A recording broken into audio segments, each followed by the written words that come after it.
Hello and welcome to Cumberland Viewpoint. I'm Dave Johnson. Cumberland Viewpoint is brought to you in part by the Putnam County Family YMCA, and it is a community service of Zimmer Broadcasting.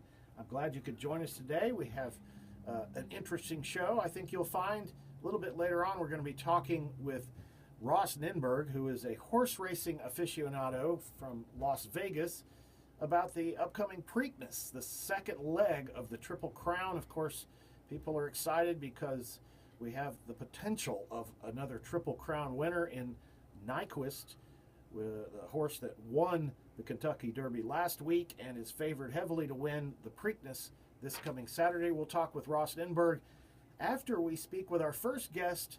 Today is an old friend here on Cumberland Viewpoint, Lieutenant Commander Pat Ryan. I know he's gonna maybe bristle a little bit at calling him Lieutenant Commander, but he is a Navy retiree, 26 years, and we thank him for his service every time he's here.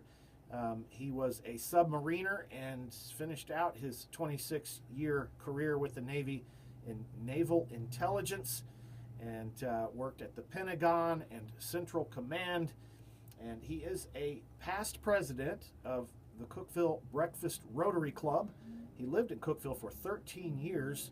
He was a troop committee chair of BSA Troop 108, and he is a graduate of Leadership Putnam class of 2004. He founded the Tennessee World Affairs Council in Cookeville in 2007 with Dr. Chuck Womack, J.D. Parks, and his wife, Connie Ryan. And the council now has expanded statewide in its mission and moved to Nashville along with Pat Ryan in 2014. They are based at Belmont University, but serves the general public across the state of Tennessee. I want to welcome you back to the program, Pat Ryan. Thanks, Dave. Always a pleasure to be with you. You don't mind me calling you Lieutenant Commander, do you? Well, that's okay. Yeah? I make my children call me Commander Ryan. Oh, yeah? Okay. Commander Daddy. So I should say Commander, not Lieutenant Commander. We're good. It's been a few months since you've been here on the show, and you've been really busy with the Tennessee World Affairs Council and lots of incredible guests.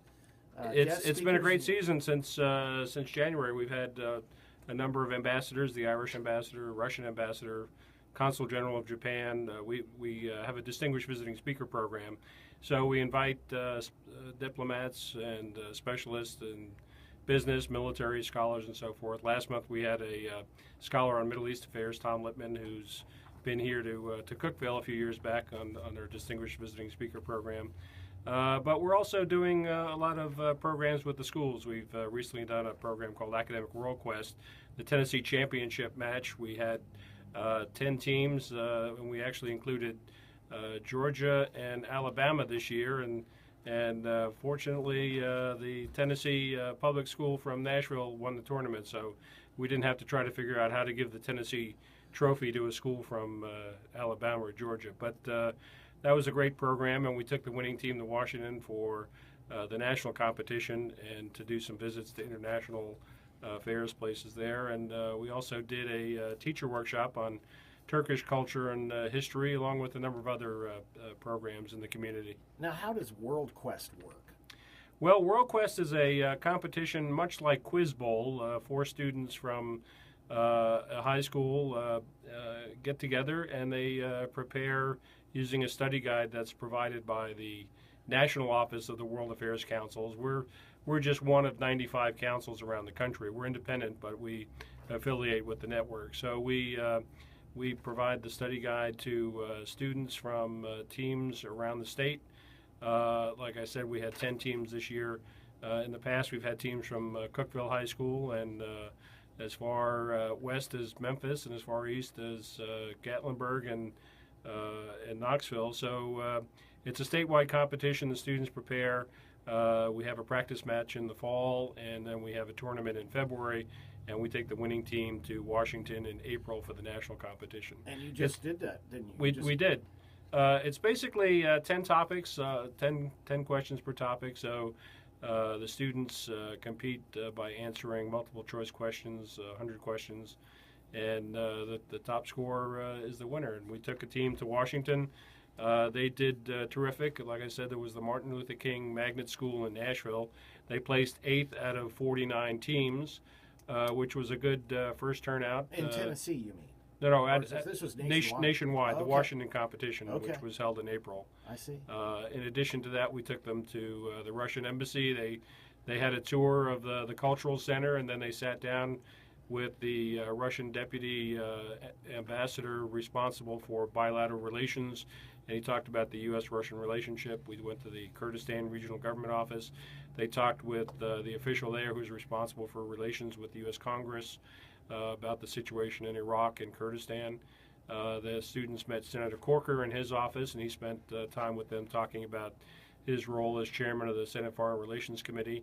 A number of other stops in Washington, some think tanks, international affairs venues to give them an idea of what international affairs areas there are in Washington beyond just what normal operations that people think there are, the State Department and so forth. There's a lot of things happening in Washington in the global affairs arena, and we try to give them a taste of what's going on. What an incredible experience for some high school kids. That had to be just profoundly significant for them in terms of their development. We get a lot of great feedback, and we're very happy with the program and being able to bring students to Washington and show them some things that they couldn't get to do otherwise. We also like to promote the program and make it as attractive and rewarding to students around the state to participate, because the ultimate objective isn't necessarily just to do a trip to Washington for 4 students, but to get as many students around the state involved in WorldQuest and the study and preparation and attention to current events, reading the news, all the things that make people good citizens, to develop those practices early in young people to understand what's going on in the world. We're talking with Pat Ryan, who is the president of the Tennessee World Affairs Council, which is affiliated with the National World Affairs Council, and which he started in Cookeville when he was living here, and has since moved to Nashville, where they are based at Belmont University, and many of their activities, panel discussions, and visiting guest speakers happen there and in various places in Nashville. Now, I know that you have a big focus on WorldQuest and developing the world affairs and knowledge base of high school students, but Tennessee World Affairs Council is open to the public, and you encourage the public to take advantage of these opportunities. We'd like to have as many people get involved in our programs as possible, and obviously the Distinguished Visiting Speaker Program is focused primarily in Nashville at Belmont, which is our partner organization in Nashville. But when we started this in 2007, based in Cookeville, we developed the Distinguished Visiting Speaker Program into a kind of a traveling show.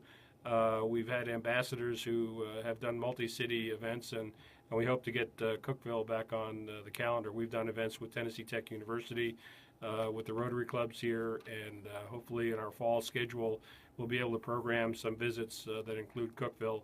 So if people are interested in world affairs, there's a number of things they can do. We have a global dialogue program, which is a small group discussion of current affairs that we facilitate by providing topics and questions and so forth that people can use in a small group here. You have your quiz? We have a weekly quiz up on the website. We invite people to go to tnwac.org.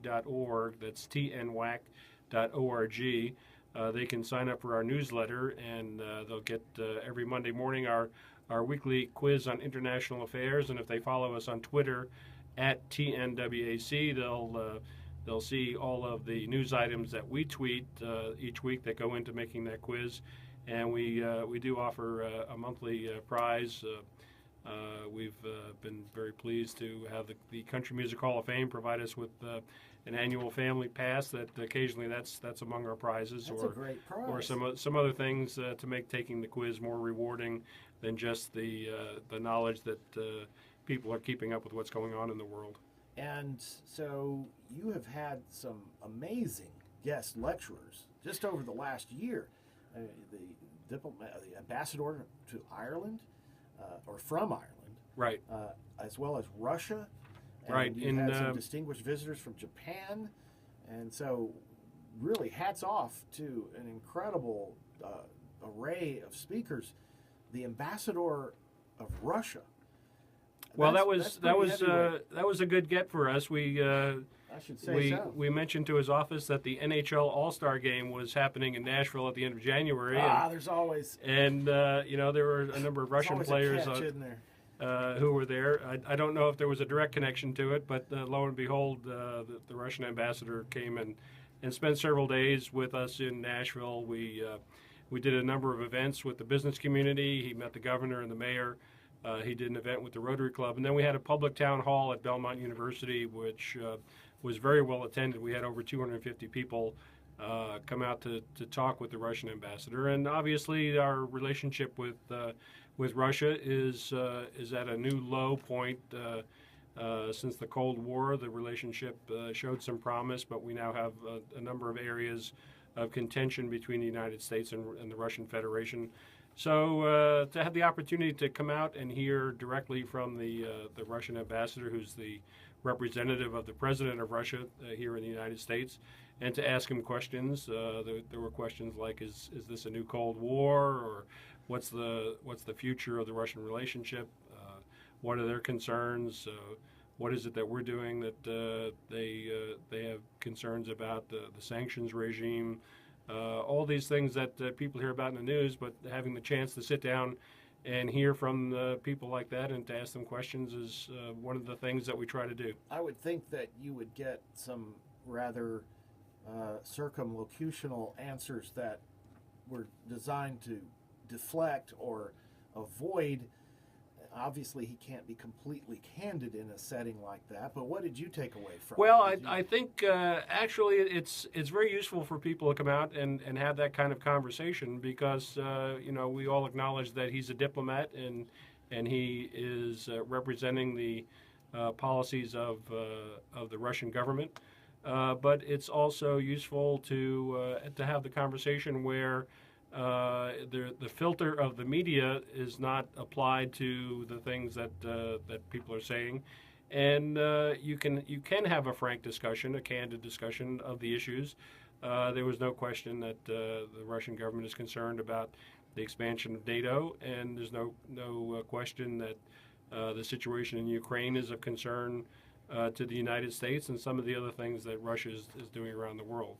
So all these are put out on the table, and they're done in a cordial, polite manner. But there can be frank and candid discussions where people learn the perspective of the other side and share the positions that we have that we hold as important in the relationship. Now, you are, Pat Ryan, working on your upcoming season, and you have a number of events planned, and you are working on various speakers coming again this coming year, and you are of course planning your next WorldQuest, and so you have also an international careers panel.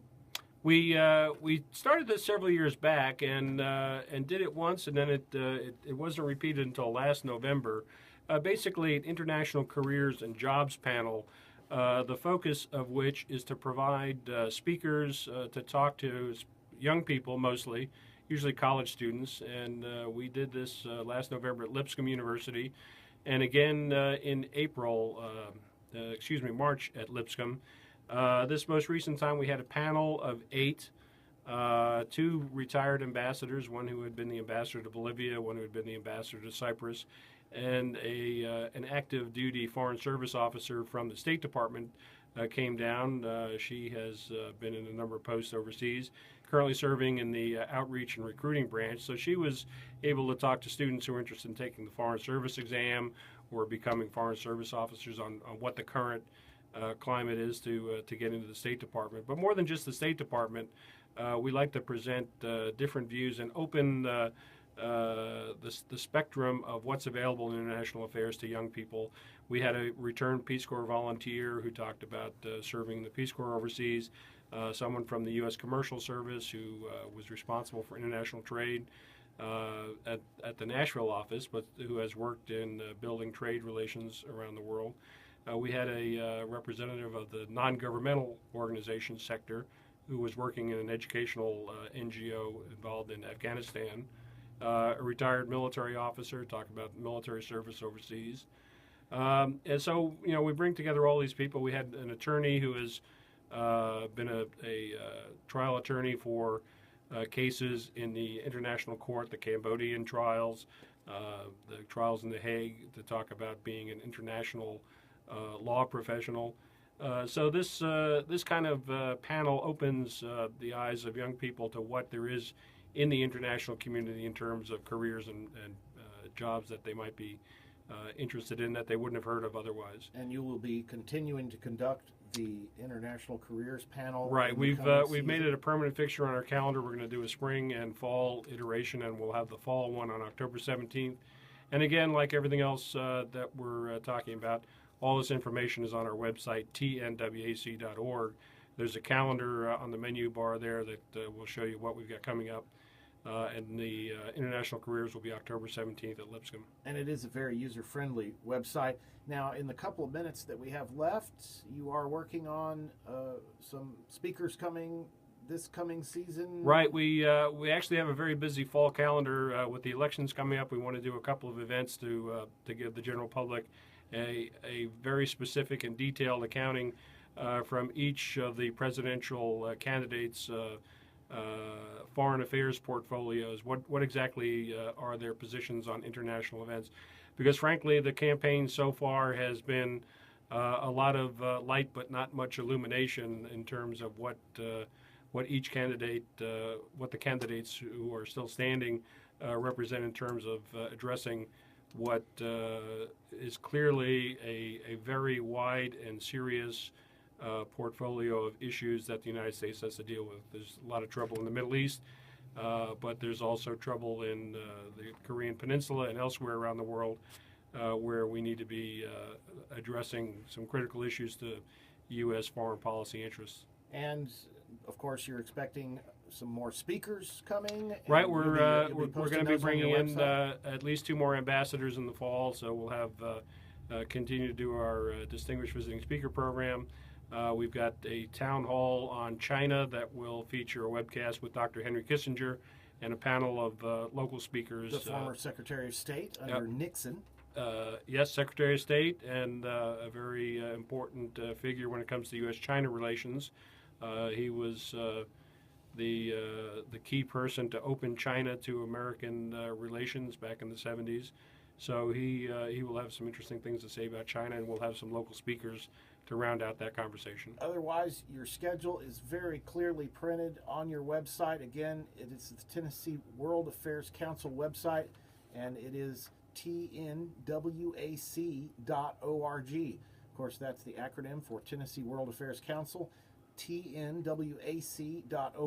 Go on there and check their website if you have any interest at all in world affairs and would like to improve your knowledge.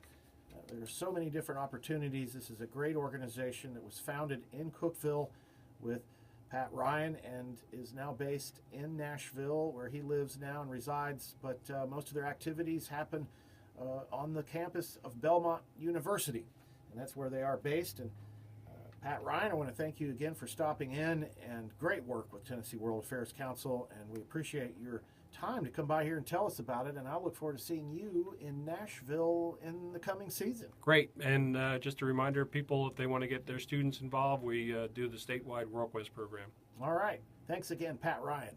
Thanks, Dave.